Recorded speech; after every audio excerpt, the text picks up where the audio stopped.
మురళీకృష్ణ మనం ముందు అనుకున్నట్లుగా ఆమె నేరుగానే మాట్లాడుండొచ్చు. యాక్సెస్ ఇవ్వట్లేదు నాన్న మీరు చాలా మందికి, అందరికీ దయచేసి అందరికీ అందుబాటులో ఉండండి. దీనిలో చాలా పెద్ద మీనింగ్ ఉంది యాక్చువల్లీ.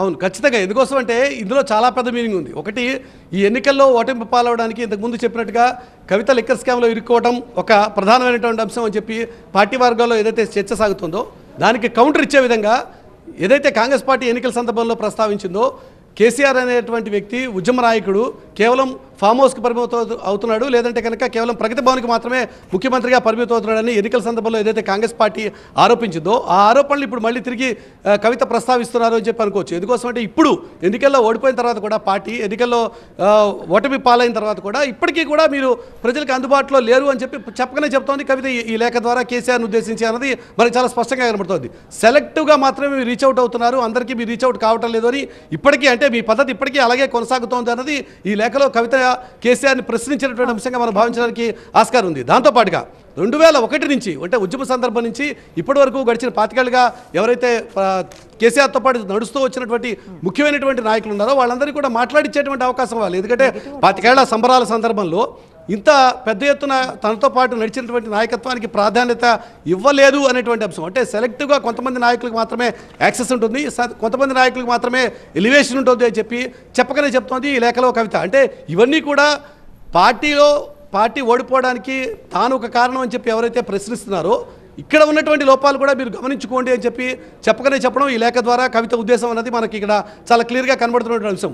ఒకవైపు కేవలం వేలు నా వైపు చూపిస్తున్నారు, మనకు 3 వేలు మీ వైపు కూడా చూపిస్తున్నాయని చెప్పి ఈ లేఖలో కవిత కేసీఆర్నే నేరుగా ప్రశ్నించింది అన్నది మనకి ఇక్కడ చాలా క్లియర్గా కనబడుతున్నటువంటి విషయంగా మనం గమనించడానికి ఆస్కారం ఉంది. స్వయంగా తన తండ్రి దగ్గర కూర్చుని మాట్లాడుకోవాల్సినటువంటి అంశాలని ఒక లేఖ రూపంలో రాయడం, ఆ లేఖ మళ్ళి తిరిగి సోషల్ మీడియాలో లీక్ అవ్వడం అన్నది ఇక్కడ చాలా కీలకమైన అంశం ఏంటి అనేది చాలా క్లియర్గా అర్థమవుతోంది. ఎందుకంటే పాజిటివ్ చెప్పాలి అనుకుంటే డైరెక్ట్గా 1 to 1 చెప్పేవారు, నెగిటివ్ కూడా చెప్పాలనుకున్నారు కాబట్టి 2 అంశాలని ఆవిడ కంపేర్ చేసినట్టు తెలుస్తోంది.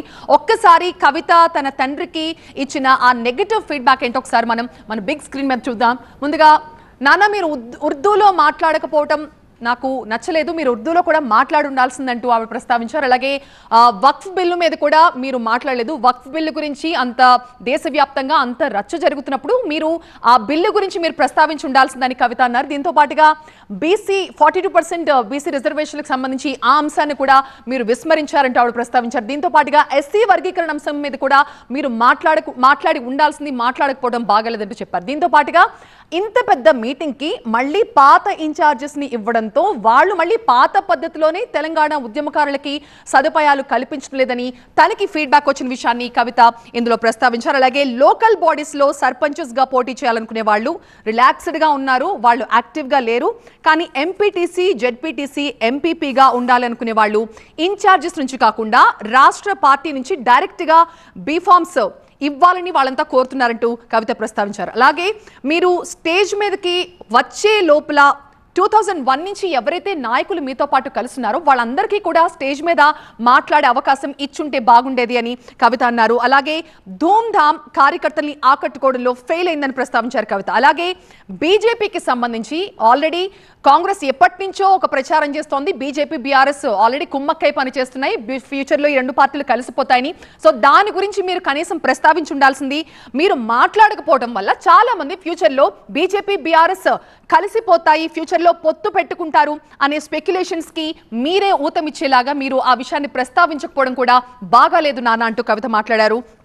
అలాగే పర్సనల్ గా నాకు కూడా ఇంకా మీరు బలంగా మాట్లాడి ఉంటే బాగుండేది అని నేను అనుకున్నాను, ఎందుకంటే నేను సఫర్ అయ్యాను కదా, అంటే లిక్కర్ స్కామ్లో తాను సఫర్ అయిన విషయాన్ని కవిత ఇక్కడ చాలా క్లియర్గా మెన్షన్ చేశారు.